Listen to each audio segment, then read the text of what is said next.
Good. I'm good. I enjoyed some time off in the sun a little bit. I feel bad that I'm bragging so much about it though. No, you don't feel bad. You feel great.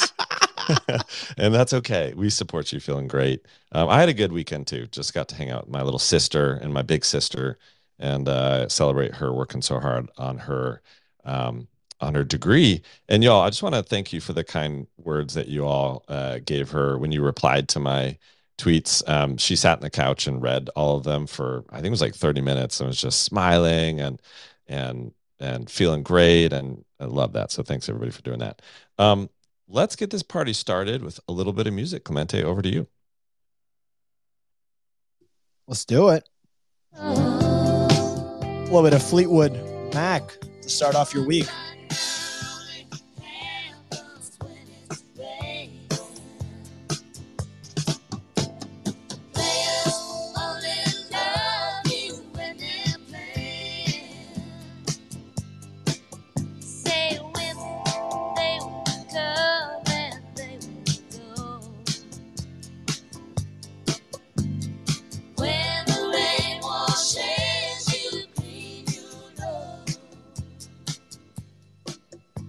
Love it. I was starting to sing a little bit, and then I realized, oh my God, I hope I'm muted. And I was. So, which always makes me happy. Uh, it is good to be here with everybody, y'all. I missed you over the weekend. Hopefully, y'all had a fun weekend. We're able to do some good things. And in fact, would love you all to smash that purple comment button in the bottom right of your mobile device screen. I can see 388 of you have already done that. The question for today, y'all, I'd love for you to answer this, would be what do you consider to be your biggest strengths or weaknesses? So I would love you all to smash that purple comment button and answer the question, what do you consider to be your biggest strengths or weaknesses? Clemente is going to post that as a comment, and then you can all reply to his comments. So we've got them all in the same place. We love reading those thoughts from you all. We love getting to know you better. And we're going to be reading out some of those replies in the show. Also, this is a great way for you to connect with each other. As you all know, the Daily Dose community is growing and growing and getting stronger. And it's because you all are connecting to each other, supporting each other, and building that energy and positivity, and would love you to keep doing that. So let us know what your biggest strength or weaknesses is. And as well, like one neat thing is if you know that you have a strength and someone could use your help, they can reply to you and say hello. Or if someone has a weakness that you can help with, you could reply to them and say, hey, I can help you with that. It's a good way to support each other. So today's going to be fun. We're going to get into the market report from Mintify. We're going to do news with Lucky Trader. We've also got Mr. Luca Netz, the exciting and friendly and smart owner of the Pudgy Penguins. How's it going, Luca? It's going great. And I'm just thinking about while you were speaking, I was like, what are my strengths and what are my Ooh, weaknesses? So you got me.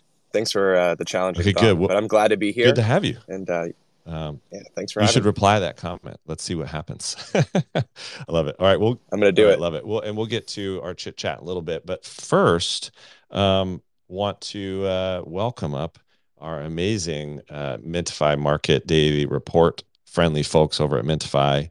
The voice hit it.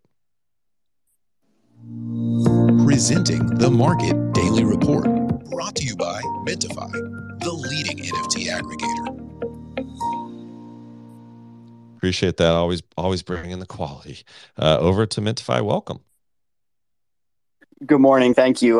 Love that as always. How are you doing today? Doing great. Good to have you here. Good. Thank you. Let's check this out. The total weekend market volume, just over 25 million. Highest sale, Bored Ape 7609 for 120 ETH. Top three collections based on volume, Valhalla, number one again, 616 ETH traded, 1.3 ETH floor price. Bored Apes number two, 480 ETH traded, 67 ETH full price, and then Mutants number three, 400 ETH traded, 14.5 ETH floor price. The top gainers, 3,600 Yaku, just under 200% up, and Donald Trump Yacht Club. It looks like some people are capitalizing off of the meme stuff going on, 73% up. top losers, the French, coming down 48% after that loss there, unfortunately, for some people. I don't personally follow, but it is what it is. And the In-Betweeners X Dolce Gabbana drip collection down 46%. Noteworthy market updates. Amazon releases the NFT Me series exploring NFT culture and the capabilities of the technology. That's pretty interesting. And Grayscale plans to explore returning 20% of investor capital if the SEC refuses its spot BTC ETF. While crypto goes very much sideways over the weekend, Ethereum pretty much entirely flat, 0.22% change up at 1183. So maybe it can make a recovery. Thank you. I'm going to share in just a moment a Helix Metaverse deep dive if anybody's interested. It looks pretty interesting. Not financial advice, of course. Thank you. Love it. Thanks, Mintify. Excited to see that thread.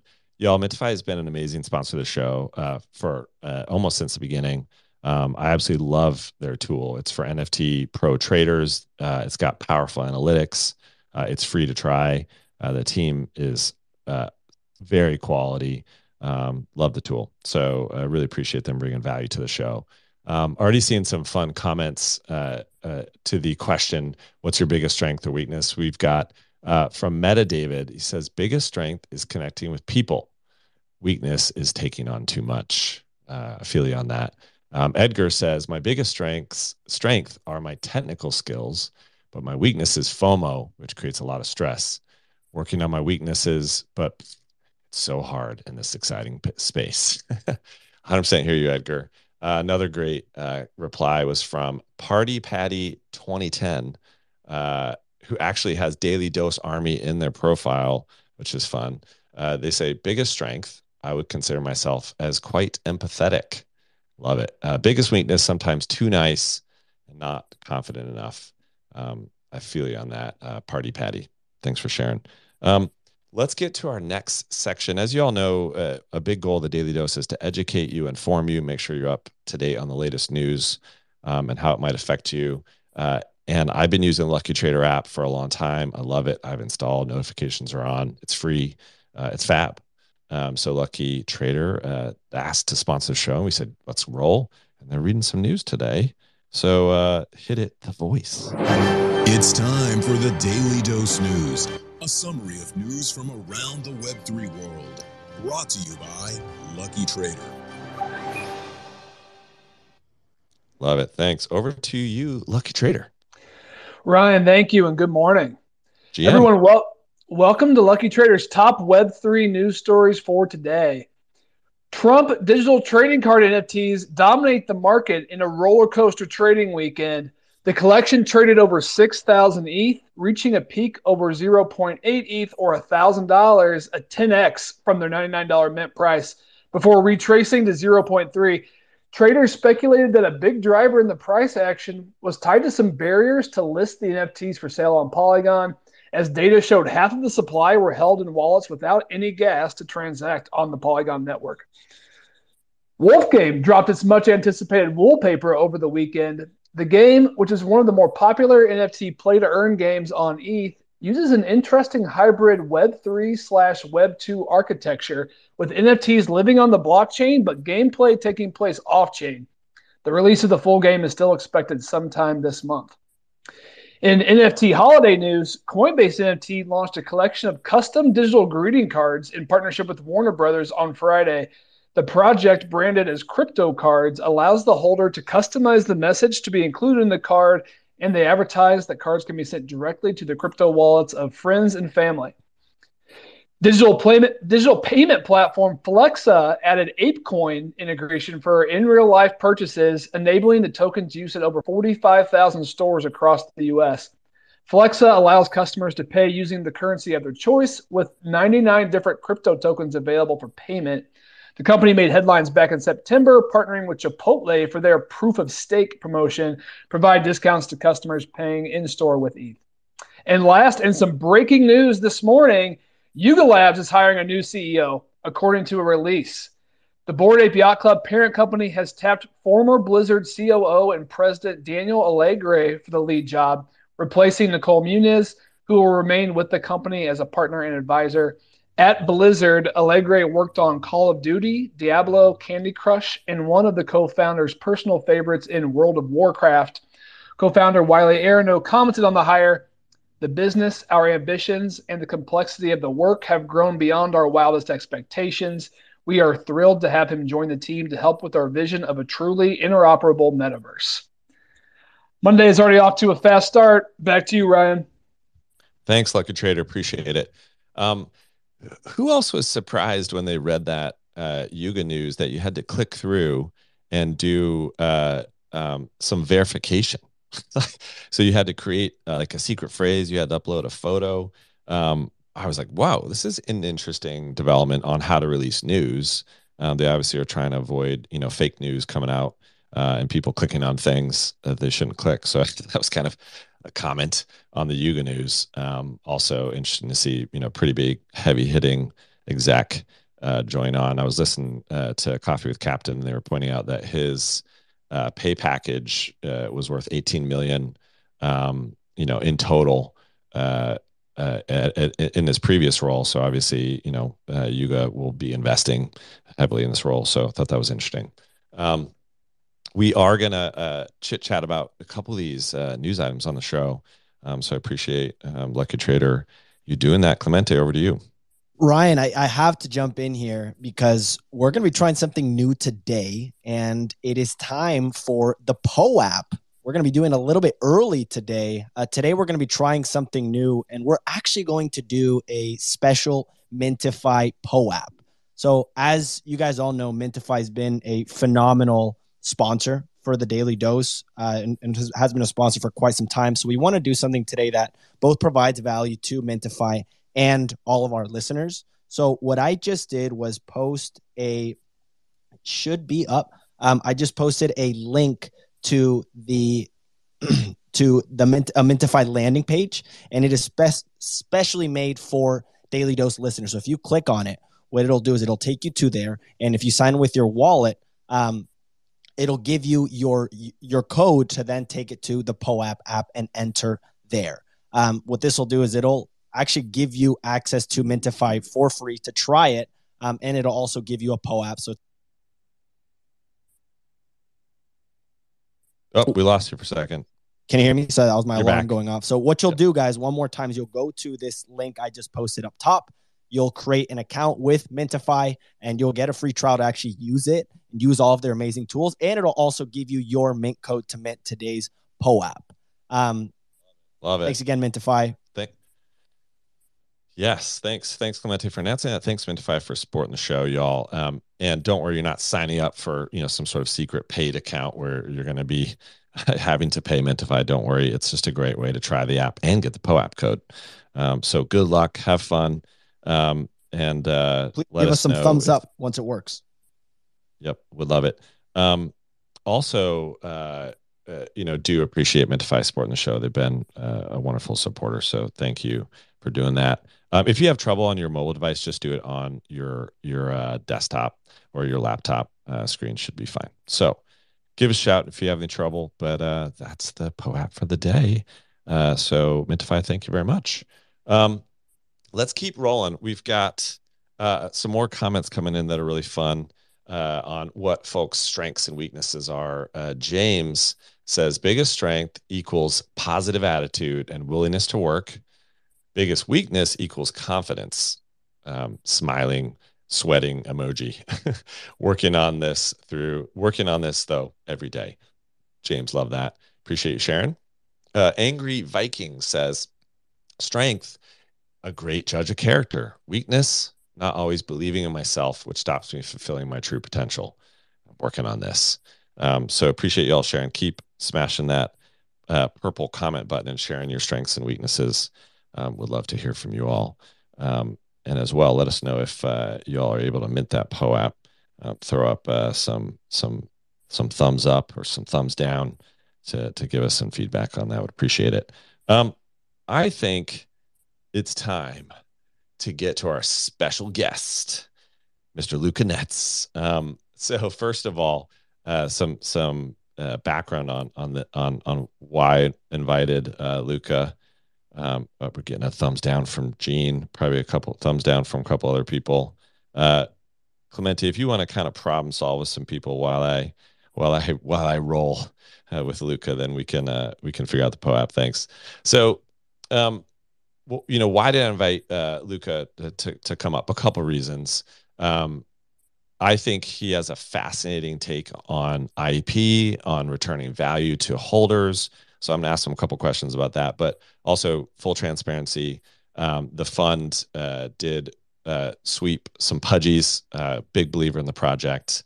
And I've got a horse in the game on this one, but it's because I believe in the project. So I just want to make sure you all know that. And Luca's not paying to be up here or something weird. Just he's here to provide value. So let's do it. Luca, thanks for joining us. I would love if you don't mind, a quick backstory. Try to keep it to like 60 seconds to, when you bought Pudgy Penguins, how did you decide to do it? What was the negotiation like? Just walk us through the story if you don't mind. Yeah, so the 60-second version was about 12 months ago. I saw a bunch of major players in the space bidding on the IP. And I thought to myself, NFT PFPs had first started with the narrative that they were digital identity. And I believe at their core, they still are. But kind of per what Yuga Labs trailblazed, I feel like NFT PFPs transition to, the next great brands and companies the world had ever seen.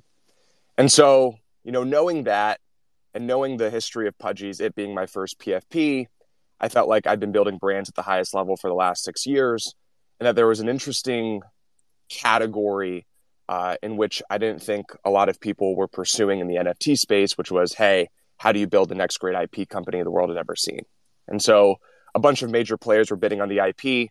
I thought to myself, hey, something in my gut had told me that I had to buy it. We ended up purchasing it for $2.5 million in April. It was a long and extensive negotiation process. It was something that at the time had never really been done before. And so there was a lot of back and forth. We concluded the deal on April 4th. And then ever since then, have taken it over. So about 8 months now. Gosh, man, time flies because it feels like another lifetime ago that happened. But I appreciate the quick backstory. And I think what's interesting as well is that you put your own money into this, right? This is not you kind of raising money and trying to put other folks' capital at risk here. You're all in, and I've always respected that about you in this project. So thanks for the backstory. The question I want to ask you first, and y'all, whenever we get speakers up here, our goal is to get the kind of thought process behind things and the strategy behind things versus just saying, hey, tell us why Pudgy is going to be great, because we don't think that's helpful to anybody listening. But so the question I have is because I think you have a unique take and vision on how to return value to Pudgy holders. Can you walk people through how you think founders should be returning value to their holders, and why your take is a little different? Yeah, so I think the why is probably the most important thing in this business. And I'm a firm believer that the people that believed in you first have to be rewarded. And if you can create that behavioral pattern where everything that you do goes back to the value accrual of the people who believed in you first, i.e. your holders, I think that's a recipe for success. And so I look at this a little bit differently. I think it's just kind of the way that my brain has been wired. And so I think this is the right way, though if you disagree, I think discourse is welcome. But I look at these PFPs as the next great IP companies the world's ever seen. And if I'm looking at it from that lens, the way that value is accrued to the NFT project, to the origin story, is really by looking at the PFP as the first edition Pokemon card. And so first edition Pokemon cards, for those of you guys who are not familiar, have a pretty high floor price, to say the least. And they're abundant as well. And so, I don't think we know exactly how many first edition Pokemon cards are out there. And so when you're looking at this origin story that is the PFP, that is the NFT, which is the first iteration of the IP, you have this finite amount of NFTs in which there are no inauthenticity issues, in which the friction of buying and selling is pretty frictionless. And you also have the ability to monetize and license, which I think is like a huge pro, in which, I don't think first edition Pokemon cards have the day. And so when I look at it from this lens, I look at it as, how do you create a company with huge brand awareness? And, there are similar first edition Pokemon type models, like Magic Gathering, for example. Those first edition cards have a floor price of, $100,000, $200,000. And so how do you treat the PFP or the NFT as that first edition? And so value accrual is done through a couple ways. I think first and foremost, it starts with how much brand awareness can you garner? And so that to me is probably the most important variable. Is the bigger the brand and the bigger the top of the funnel, the more likely that when the bottom of the funnel finds this inflection point, which is the origin story, which is the PFP NFT collection, the greater the demand, the greater the value accrual is to the holders. Right. And we talk about this in the show nonstop. We're in an attention war. And if you can't win the attention war, you're never going to be able to return real value to your holders. So I absolutely agree with you on that, but carry on.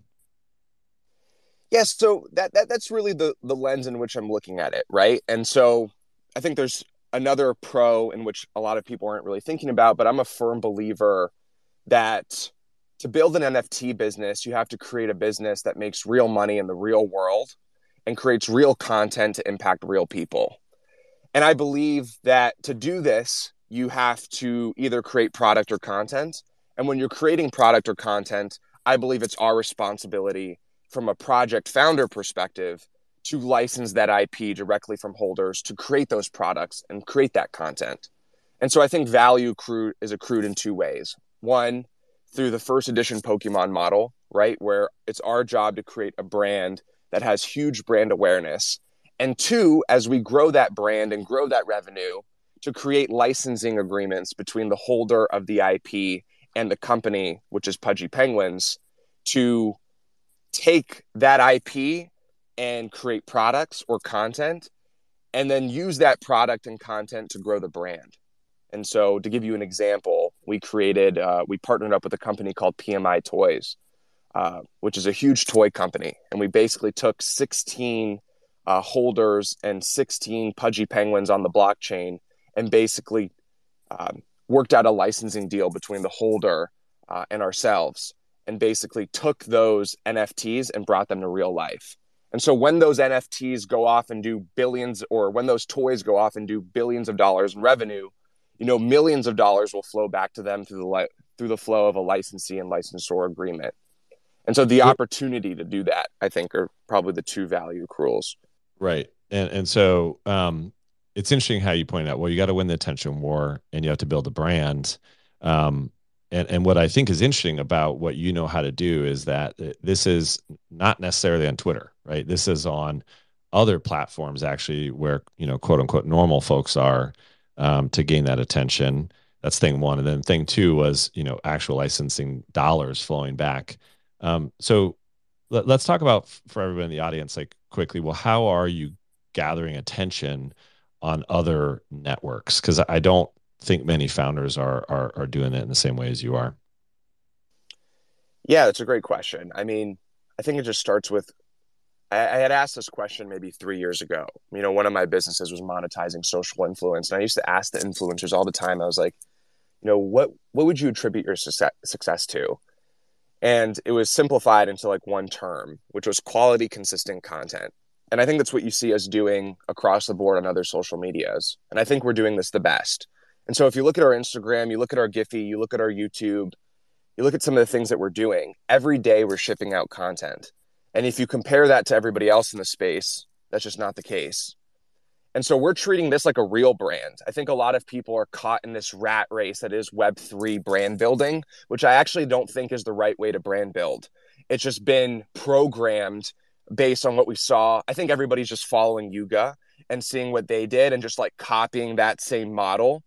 And actually that doesn't work, because you have to look at this as traditional brand building, which is why I think our core competency has relayed so well to the space, is because we're actually building a brand the traditional way, and we're leaning into our Web3 community and the fact that we have NFT IP, but we're not neglecting traditional brand building. And so traditional brand building at its core, starts with consistency. And so across the board on all of our other social media, as you guys will see, that we're creating content on a consistent basis and bringing in a top of the funnel that knows nothing about NFTs and knows nothing about Web3. And so again, I'm a firm believer that if you really want to accrue value to your project, the way that I'm looking at it through the lens of a first edition Pokemon card, then your top of the funnel has to be bigger than everybody else's. Because the bigger the demand at the top, the more people that know your brand, the more people that consume your products or watch your content, then the more demand will come to the origin story. And that's only going to come with eyeballs and followers. Right. So right now which, like you said, it takes consistency, and that's consistency in content creation. Like I thought it was fascinating what you're doing on Giphy, for instance. And I don't think a lot of people are doing that. Why don't you share a little about what you're actually doing on Giphy? Yeah, it's we have, I think, between both accounts that we have 1.5 billion views. I think we started it about 14 weeks ago. We upload about 80 to 100 pieces of content a week, which I really think is the core reason as to why we've been so successful there so far. And Giphy is interesting because it's internet communication culture. And I think people underestimate it. So here's the alpha for people in the chat. But so many people have reached out to me via Instagram like, oh, hey, my friend sent me this GIF. It was a Pudgy Penguin GIF. He had no idea. He was just, sending me a message like, have a great day or good night, which are things that we rank for pretty well. Yeah. It's amazing. This goes to show how there's this kind of like quote unquote normal work, right, in building the brands that, like you said, in the Web3 space, I think a lot of us are ignoring. And like you said, we're just blindly kind of following the Yuga playbook, which can't be repeated, right? That was lightning in a bottle. That's never going to happen again in that way. And we can't expect projects to work like that anymore. Thing one, and thing two, there's just this normal hard work that has to be done to build a brand. And again, this isn't to say, hey, Pudgy is amazing, everyone should buy in, or Luca's doing this perfectly. This is more meant to surface y'all how somebody is building brand awareness outside of our Web3 bubble. And I think it's something we could take a note from as founders. And thing two is this interesting idea of licensing dollars flowing back to holders who hold that kind of OG Genesis asset, right? And you sort of said it's a bit like the Pokemon Genesis cards. But can you quickly explain, like, how does that actually work? So is there only 16 Pudgy holders that actually will get that revenue, or how does that kind of scale over time as other founders think about using a similar model? So we've solved this problem, and we're going to release it pretty soon in terms of what that solution looks like. But the problem really is how do you license things at scale, and how do you monetize somebody's IP for something as small as an Instagram post? And so I thought about it because we licensed the IP from the holders for the toys, and we were the first to do it. And everybody was like freaking out, like, oh my God, this is awesome. And I thought to myself, oh, wow, this is actually pretty revolutionary. Again, this is just how I think of things naturally. I think these two are one and the same. But then I thought about it. I was like, oh yeah, when Doodles did their figurine, nobody got paid for that. When Bored Ape did their Super Plastic collab, nobody got paid for that. And so when we did our toys, the fact that we were paying people for that, I think was like, put a really good taste in people's mouths. But the reason why I think nobody was doing it was because it was a real pain in the butt to actually go and do that back and forth. And so we actually realized there was a huge problem in monetizing IP and licensing IP, which was the friction. And so one of the things we've been working on for the last 4 or 5 months is removing that friction. And how can you monetize IP in a very Web3 way, which I think is the alpha for the spaces today. Wow. But we'll be releasing that pretty soon to solve that problem. Yeah, it's I think it's a great use case of how to build brands, and how to actually have dollars flow back to holders, not through airdrops, right? Not through dilution, in the collection, but actually through real IRL channels. So I'm excited to see that play out. I'm excited to see other projects learn from you all, and follow your lead. Honestly, I think building sustainable, profitable, healthy, long-term businesses is the way forward. Yeah, and to that point, Ryan, I don't want to harp on it, but to me, when I close my eyes and I think about the greatest Web3 story ever told, is imagine a world where you can build $1 billion a year business, right? Where you're making $1 billion a year in revenue. And your first believers, your holders, the partakers of that origin story have real agreements between company and themselves and are making millions of dollars through the form of a licensee and licensor arrangement.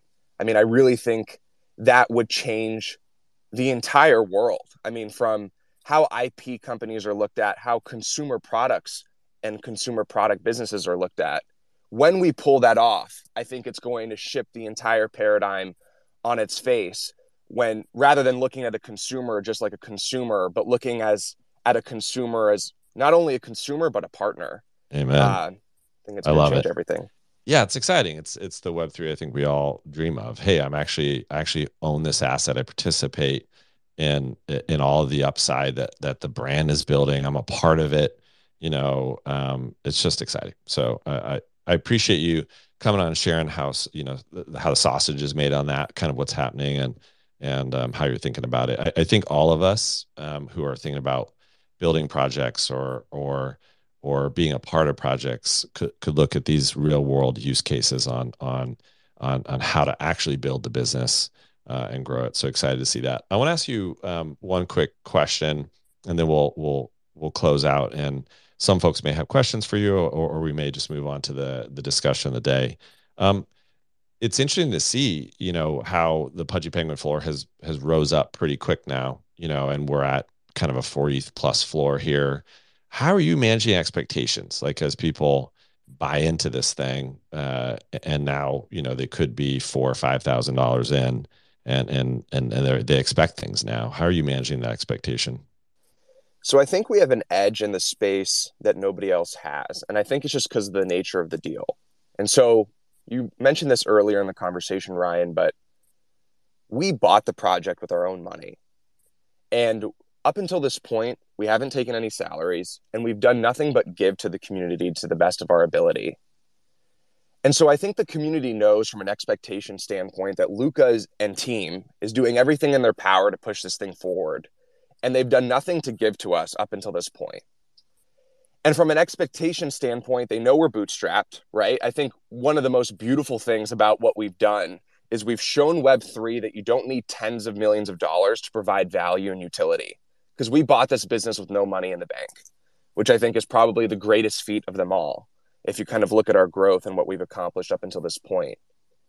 And so from an expectation standpoint, they know we're trying. I mean, we've sacrificed so much to push this brand and push this company forward that I actually think our relationship between our holders is completely different than everyone else, because I don't think anybody can say that all they've done is give back to their group and actually have, this type of deal structure and this deal flow and this deal base point where they can kind of say that. And so, expectations, I don't think we've messed up until this point, but, to be fair, I think that day will come. And when it comes, I think the community will understand. And to the point, and why I think that's so important, is because I don't think there's a community member who's more invested into this and into its success than we are.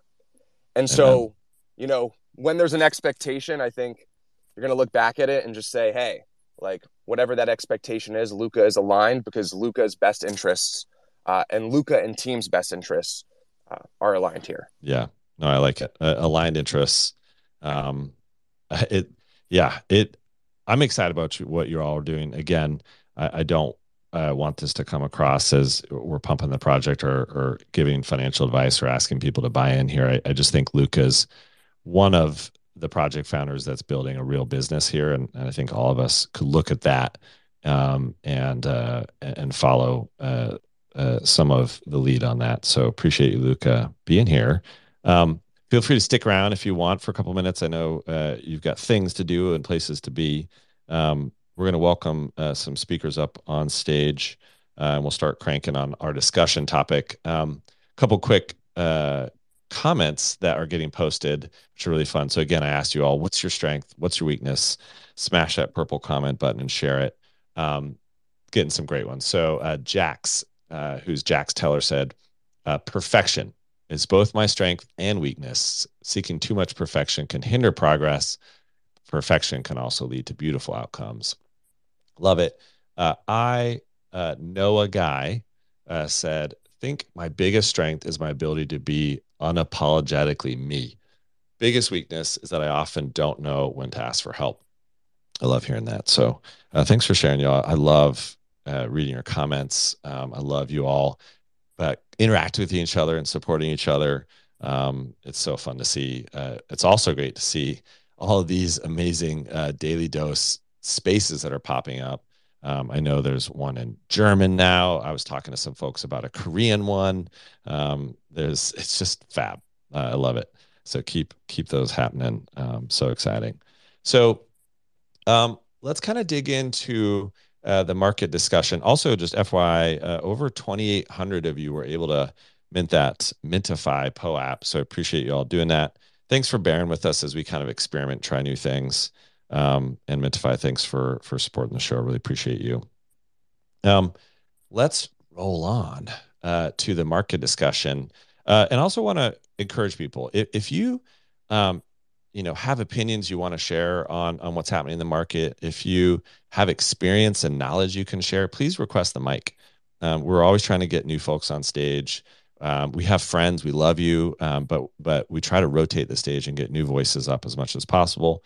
We also care about making sure that all voices get heard, whether you're, no matter what ethnicity or color you are, what gender you are. So request the mic, come on up, let's hang out. So let's get to the discussion. As you all know, last week was pretty bonkers with the Donald Trump NFT. 45,000 supply.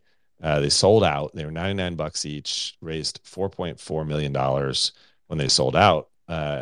Every card purchased gets you basically into a sweepstakes. There's over 1,000 prizes. Every holder that holds more than 45 received a guaranteed ticket to have dinner with Trump. This is interesting, and we're not going to talk politics, and I'm not going to share whether I like Donald Trump or not, or whether I think people should be buying this or not. What I want to do is have a discussion around celebrity NFTs. And the question is this a long-term positive or negative to see celebrities coming into the space? And I do think it's interesting, as Lucky Trader shared, a large chunk of these, I think it's half of the buyers bought with a credit card, so they don't have any Matic to actually be trading, on Polygon or listing these NFTs. So they're kind of holders by default because they may not know how to sell them, which is interesting. So let's talk a little about how we think celebrities entering the space is going to affect things in the future, whether it's good or bad. Again, we're not going to talk politics, so please keep your political opinions to yourself, and then we'll go from there. But Luca, I see your hand. Hello. Yeah, I just wanted to chime in here because I think, back to the bull run, we gave celebrities and influencers a lot of shit. But I think when you see the success of the Trump NFTs, this is just my opinion, it shows that it brings eyes and volume in a way that I think is just really hard to replicate. And if you're looking back at the NFT bull run, I think we misinterpreted or didn't give the credit that some of these celebrities and influencers changing their PFPs, talking about the space, how much of an impact it had for us. I think it really made the space what it is today. Yeah, no, I hear you. Love it or hate it. That's what brought a huge amount of attention. So I appreciate your viewpoint on that. Let's go to Shiv next. Hello. Good morning, Ryan. Thank you for having me up on stage. You're welcome, GM. So I think there's two ways of this. I mean, last year I remember all the influencers, just jumping on the bull run, trying to make money, and that brought so many eyes, to the Web3 space, and that's huge. That's huge for all of us, bringing new people into the space. But it also led to a lot of people losing money because they didn't understand how this space worked. They didn't know how to trade. They didn't know what they were getting into. They just blindly followed an influencer they looked up to. And in that way, a lot of people lost money. So there's a negative when it comes to that. But, bringing eyes into this space it would always be a positive. So there's always two sides to the story. But thank you for Yeah. having me on stage. Thanks, Shiv. Appreciate it. Gosh, I so wish that all the celebrities and influencers coming to this space did have that long-term integrity where they're going to support longer term, they're going to onboard people responsibly. But as we know, this is not always happening. And Shiv, you're right. That's the downside where folks go, wow, that felt bad. Like I felt like I got scammed. And therefore NFTs are a scam, right? So I appreciate you bringing that viewpoint. Let's go to Violetta next. Hello. Good morning, everyone. Hey, Ryan, GM. hey, Clement, GM. Well, I think this is a really important conversation because as much as I, wouldn't want to give my ETH to Donald Trump, or any politician for that matter, really, I do think that the entry in the space of people like him, celebrities, right, with a big reach, will definitely bring a lot of eyeballs to the space. And I can only really compare it to what happened, in the music NFT space, because that's my field. And when I see, Snoop Dogg or the likes of the Chainsmokers or Grimes coming in and bringing NFTs into their ecosystem, that is very, that benefits the little guys, the little Web3 native musicians like myself, and it brings their fans in. Although I haven't seen the conversion that I expected from celebrities like Snoop. But yeah, I mean, of course, Donald Trump has a bigger and wider reach. But, that is my opinion. And, I look forward to hearing what the others have to say. And if you guys want a live song at the end, I'm here. I do. So I was actually going to ask you, will you do our live outro song later? Yeah, absolutely. Boom. Love it. Love being able to support artists live if we can. And be fun to have you do that. Thanks. All right, let's keep rolling. Love hearing all y'all's comments on this. Clemente posted a poll. And the question is, do you think celebrities entering the NFT space are a long-term positive or negative? Share below. And right now, interestingly enough, positive is winning at 44%. Second is unsure with a little thinking emoji face at 34%. So keep voting on that. Be interested to see how that shakes out. Let's go next to Emily Loves Crypto. Hello, Emily. Good morning. I'll keep it to the topic, but if I'm allowed, I do have a question for Luca as well. Yeah. Why don't you do a question for Luca first, and then we'll go back to the discussion. Yeah, awesome. Okay, so Luca, I definitely, have a lot of respect for you in the space and think you've done a great job with the Pudgy Penguins. And I'm curious, do you think IP in Web3 is legitimately unique and shouldn't be approached in the same way as kind of traditional, I don't want to say Web2, but just traditional IP with it's storybooks and toys and shows and movies. It seems like there's a unique opportunity to invent a new type of IP and what it really means. And I'm wondering if you're working towards that or just kind of starting with the traditional. So I think it's a catch-22. So you'll see people right now integrating immersive stories, though I think that's an amazing experience. I actually don't think people have done that the right way. I haven't seen it be done right. But I think there's something to be said about meeting traditional IP where they currently are. And why I think that's important is because when you really think about it, companies like Disney and Warner and Pixar and Mattel and Hasbro, when you talk about mind share, they control so much of it. And I believe that if you really want the space to win the way that we all want it to win, you're going to have to take market share from them. Because if you do, they're going to start taking the space really seriously. And if you get them to be a part of this experience and to be a part of NFT technology and to be a part of Web3, I think that's what's really going to open up the floodgates. And you're only going to get them to take this seriously if you can take market share from them and actually take dollars from their current revenue stream. Amen. I think if somebody isn't able to do that, then they're not going to come in a serious way. And I don't think people realize how much of the heart and mind of everyday consumers that those companies control. And I think you get them to be involved in Web3, you get them to be involved in NFTs, then this thing blows up in a way that we can't even imagine. And so Absolutely. Though I think, yeah. Keep rolling. That's great. Yeah, no. And though I think there's a way to kind of reinvent IP, there's something to be said about meeting IP where it currently is. Because right now, if you look at the landscape, nobody's even in that direction. I think everyone's creating the next great metaverse or play to earn game, or taking parts of what it takes or means to be an IP company and taking bits and pieces of it. And so I think before you even reinvent IP, you have to, I think just the ownership model is already reinventing it, right? The ability to do a toy business, right? And have a licensee and licensor arrangement between you and your consumer and you and your holder. I think that already to me is a reinvention of what it means to be an IP company. Just that relationship between community and that incentive mechanism between community and brand and company. Though I think there's a way to like peel the onion back even more and to look at this and story tell and create an immersive experience that hasn't been done yet.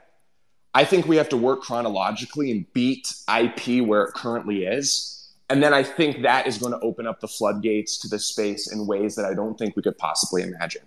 Amen. Yeah, I love it. Thanks, Luca. I agree. Let's go where eyeballs are right now. Yeah. And then expand out from there. Emily, what was your thought on the discussion topic?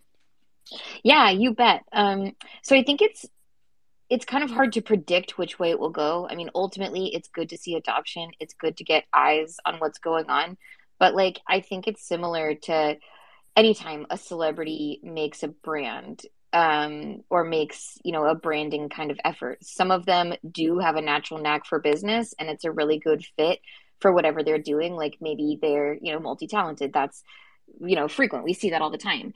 And then sometimes you see something that's like just kind of lame and half-assed and like a clear cash grab. And you look at it and you're like, I don't want to wear your, poorly made clothing item, or like, I don't want your bad vodka or like your winery because you like just want more pictures for your Pinterest. Like, I think it just depends a lot on. Okay, hold on. Okay, sorry. I love that I love your kids. Bring her on. Let's talk. Okay, wait. Let's see. Hang on. Can you hear me? Go. All right. We can. Goldie, hello. Uh-oh. Good morning. Sneezing. Good morning. There you go. She's fine. Good morning. She's in kindergarten. She's already on winter break. So, yeah, she's going to be. Oh, my God. So cute. Winter. I said winter, silly. I love it. Thanks for bringing her. And thanks for your thoughts, too, Emily. Appreciate you. Ultimately, I think it goes, for sure. Like, I think it's hard to say, right? Like adoption, good. I worry currently about the user experience and things that go wrong to everybody who's experienced here. And then someone kind of just, follows their favorite celebrity and might get in trouble. And like, that hurts me because I don't want that to happen to anybody coming in the space. Yeah. No, we don't want to see anybody get hurt. But I appreciate you sharing your thoughts. At FYI, the Mintify POAP Mint window is closed. Just so you know, appreciate everybody that was able to do that. 2,800 of you were. If you created an account during that time and for whatever reason you had trouble, please DM Clemente, and then we'll do our best to make it right for you. But thanks everybody for being a part of that. Thanks Mintify as well. Got some interesting comments coming in on the poll about whether it's positive or negative for celebrities to be entering the space. Circles said, I voted negative from what we've seen. If they come in correctly and plan it well, where it actually gives access and isn't a pump and dump, then it could be positive. but that's not what we've seen so far. Our very own Snarls Barkley said, from what I've seen so far, it's a net negative. Most are cash grabs. They might be bringing in people, but when the outcome is getting rugged, they will leave with a loss and tell everybody about it. Yep, 100% hear you on that. I want to transition to our next topic.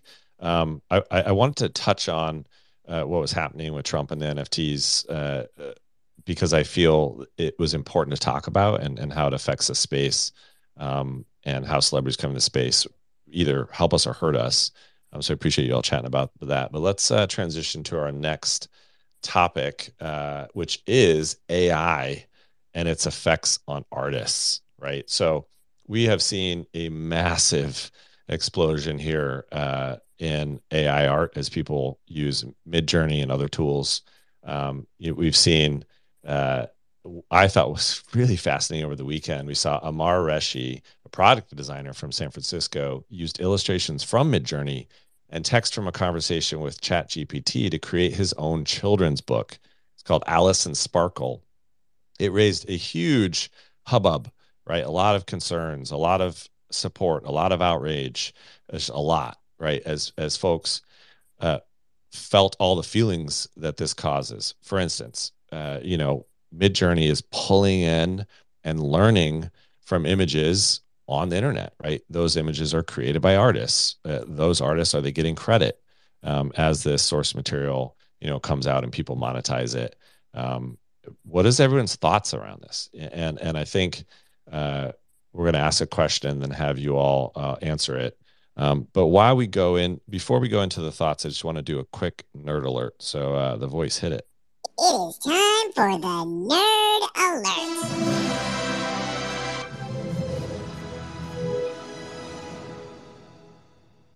Thanks, voice. So Nerd Alert is AI art. What is this, in case you haven't toyed with it, played with it, understood it?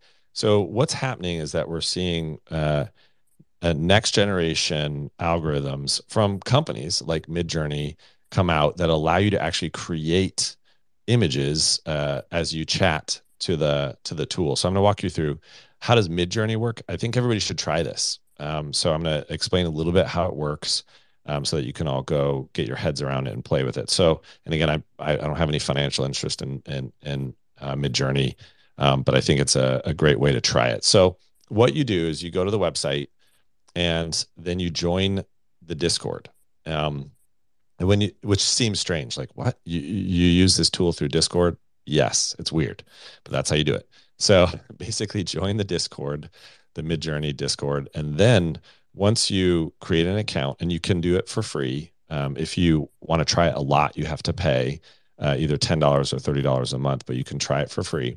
So you go in there, and what you do is you DM the Midjourney bot, and you say things like, you can say, imagine a monkey, riding a bike, and then you hit enter, and then what it does is it creates 4 different images that might be what you're looking for. And then what you can do is you can pick one of those images and say, I like that one, do more of that. And that's essentially all it is. And then if you want to do it faster or do it more, then you have to pay. But it's a really interesting way to generate art. And what's interesting is, it turns out you have to kind of learn how to speak to it. There's a syntax involved. And so the more that you understand more that you understand how to talk to it, the better. So let's get Clemente is having trouble because his Twitter app shut down. So we're trying to get him back up here. So here we go. I think, Clemente, can you hear us? Nope. I think he's right. He has to go down and back up. All right. Oh God. He's trying to help you all in the DMs. Let's see if I can get him back up. We'll roll with it. We'll see. So that's a nerd alert, y'all. AI art, Midjourney, how to use it through Discord, try it out, play with it, and see what happens. Another trick with Midjourney is go into the general channels where you can see what people are doing. And it's interesting. You can see the art they're making and what terms they're using to make it. And I really, really, really recommend you try it. It's important as well if you've got kids that you actually expose them to this kind of thing and show them what's happening with AI, because I think it will drastically affect their life. If for positive or negative, your kids, our colleagues, our friends need to understand this is happening. By the way, amazing newsletter came out from Zeneca recently. You should subscribe to his newsletter. He had a huge newsletter post about AI, and it's absolutely worth reading. I'm trying to get Clemente up. We're having trouble, so we may not be able to get him back up. But Clemente, we love you, appreciate you. Let's see if I can fix it as we go. So let's talk a little bit about AI art. What does everybody think about this? What's going to happen? Does AI art need to be regulated in a way? If so, how? Would love to hear your thoughts on that. I'm going to go first to Anna Roth. How you doing? GM. Thank you so much. I love AI, and I love it for a lot of reasons. And I like that ChatGPT and like the image generation stuff are kind of like meeting in the middle right now, because it's a really cool time. I think, and what I hope AI is going to do is it raises the foundational level of what everyone can produce. Like there's a level of equality where if I couldn't, or I didn't have the artistic skill, or I didn't have access to certain people or things, that if I'm trying to convey an idea or share a thought, my ability to do so now is significantly better than it's ever been before. I have Midjourney. I subscribe to like the $30 a month thing. My girlfriend's kids were over, and I'm like, hey, what do you want to see a picture of? And she's like, I want a rainbow. I'm like, what color is the sky with the rainbow? And you see it come alive in front of her, and she's like, that's incredible. Yes. Like I 100% agree with you that helping them understand what these tools are and how they can be creative with them is super important. What I'm scared / hilariously curious to see happen is the way that teachers aren't prepared for what kids are going to be able to produce, and how that changes like education as a whole. Where my thought went with like ChatGPT is, how is it going to be a thing that really improves critical thinking in society? And that's like my really positive case, because I think right now our inherent thing is like, oh yeah, that's true, sure. Like we're not great at questioning things as much as we maybe should. And I think if we have this little way to pivot in education that causes you to seek and confirm and question, that there's a really cool idea of how we can improve what we learn, how we learn, and like the way education is all set up. So I think there's absolutely like crazy potential.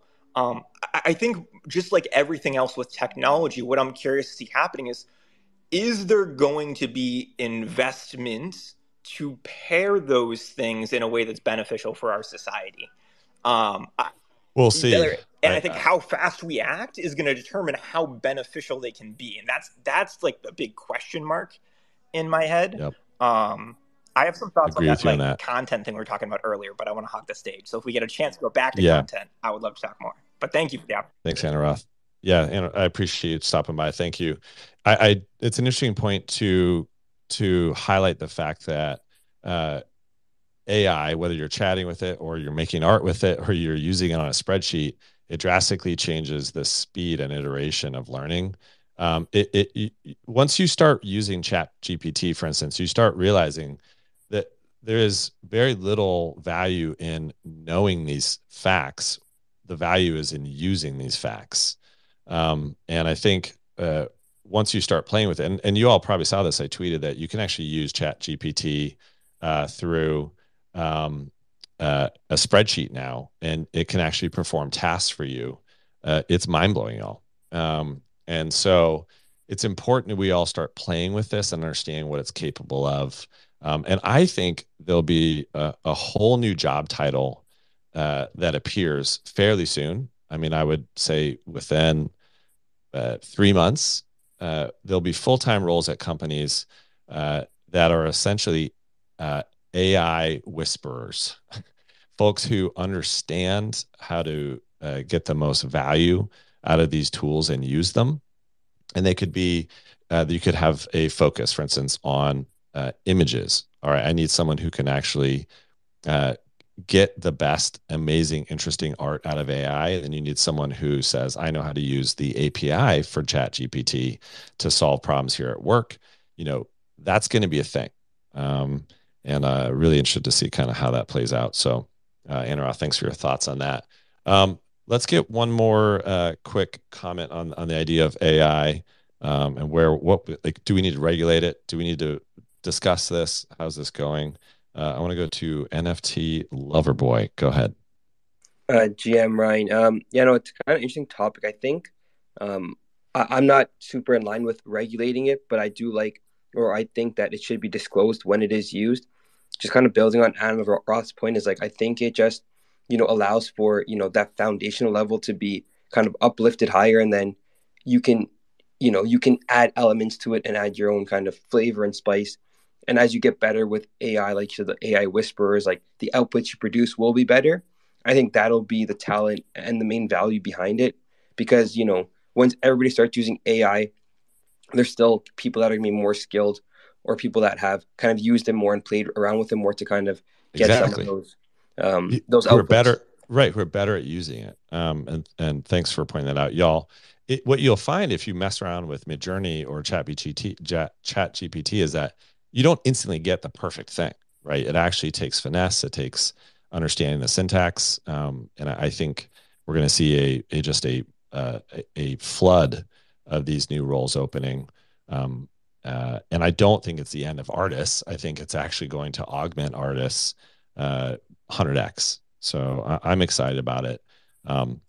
Guess what? Surprise, y'all. Secret word is $19.99. Mint windows open now. Got a little Pudgy Penguin POAP for you. Surprise. Thanks for being here to the end. So one more time, secret word is $19.99, $19.99. Mint windows open now. Got a little Pudgy Penguin POAP for you. Thanks to Mr. Benjamin for the art. And thanks, Luca, for stopping by.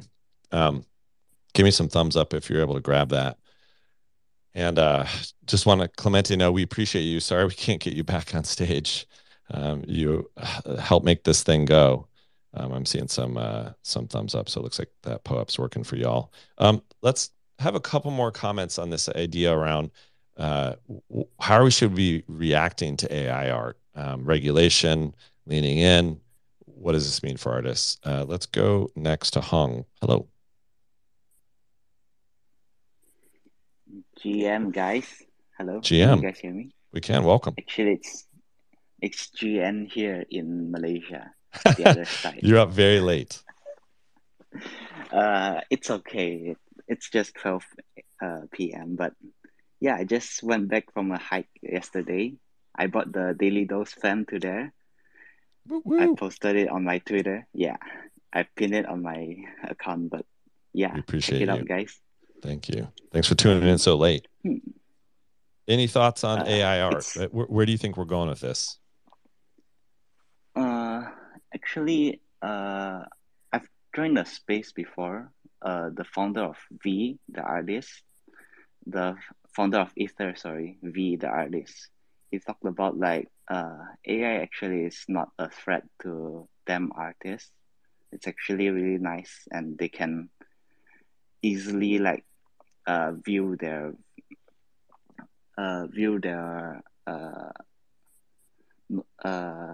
what they're trying to draw much quicker, and then it kind of helps you visualize it. Yeah, visualize it, and then use that as a base to start their drawing more sooner, which is it actually nice. Helps you. Yeah. I love it. I've never tried it though. Thanks for letting us know where to try it. Yeah, I'll go there. I'd highly recommend it, y'all. Thanks, Hong, for stopping by. So she's so late. Yeah, all you have to do, y'all, is join the Midjourney Discord and start talking to it. It's pretty freaking amazing. It is fun. Try to get your kids or your spouses or your partners or your friends around while you do it, because I think it will blow your minds and be a fun exercise. So sadly, it's time to end the show. Hopefully, y'all were able to get that fun little extra POAP. The Pudgy Penguin POAP. Thanks, Mr. Benjamin. The Mint window is now closed. So hopefully you all were able to grab that. Now, want to remind you of a couple things. Make sure to check out the Pop and Post show after this. It's a fun show run by the community. If more of you are running Twitter Spaces and getting the community, let us know, and we'll help spread the word. Just a reminder, there is no Discord, right? So we're not promoting any official Discords for Daily Dose. So do your own research. Be careful about joining those things. I want you all to stay safe out there. But let's close out the show. I want to thank Mintify and Lucky Trader, our amazing sponsors. Really appreciate you all. And let's close out with some music from Violetta. Take it away. Thank you. Thank you so much. Thank you for hosting. I'm going to close out with a song of mine called Moonshot. I hope you like it.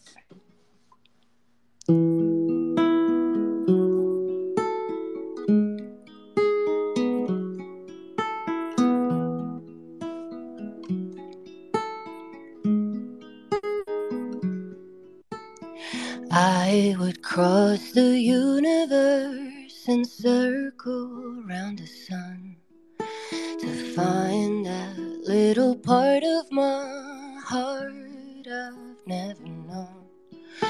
And I would give up everything.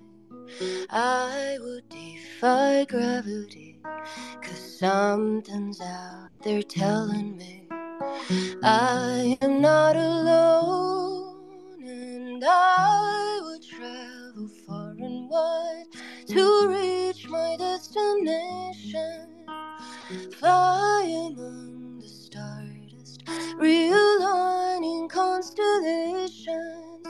So fire up my rocket ship, I'm ready to risk it all, 'cause you and me are meant to be the moonshot of the moon. Watching out the window as the planets pass me by, sending out a signal, waiting your reply. I'm not afraid of loneliness, but you're the only thing I'd miss. So if you're there in the abyss, send me back a sign, and I would travel far and wide to reach my destination, fly among the stardust, realigning constellations. So fire up my rocket ship, I'm ready to risk it all, 'cause you and me are meant to be the moonshot of the moon.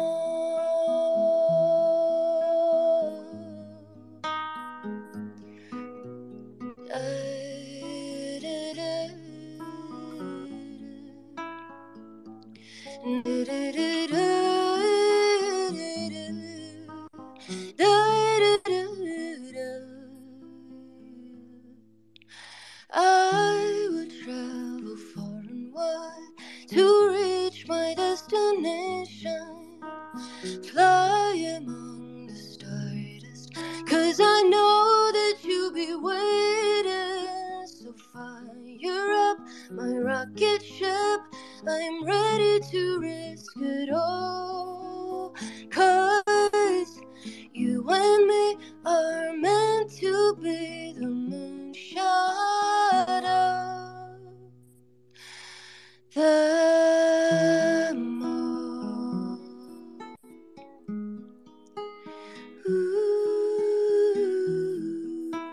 Oh my goodness, that was amazing. Wow, everybody give it Thank up you. for Violetta. You just gave me goosebumps. I was smiling the whole time. That was just beautiful. Thank you so much. Anytime. Thank you, guys. That was fabulous. I love it. I love the beauty of music. I love artists who are giving back. Thank you so much for sharing that. That was beautiful. So what a fun like amazing, meaningful way to close out the show. We'll let it run a little bit longer because, hey, it's beautiful music. So let's go. Hopefully y'all had a lovely, lovely day. We're back on Wednesday. Remember, no show tomorrow. I'm in New York City. We're doing a little meetup. So 3:30 to 4:30 p.m. West Village. I'm going to be issuing POAPs live. So if you're in, if you're in the tri-state area, come on down. Watch my tweets and I'll share exact location tomorrow. So would love to hang out with you IRL. One little other thing as well. I'm looking through my notes. If you have POAP art you want to submit, please follow the thread that Mr. Benjamin tweeted. So y'all, thank you so much. Have a fabulous, fabulous, fabulous Monday. We'll see you Wednesday. Take care. Much love. See you later. Bye-bye.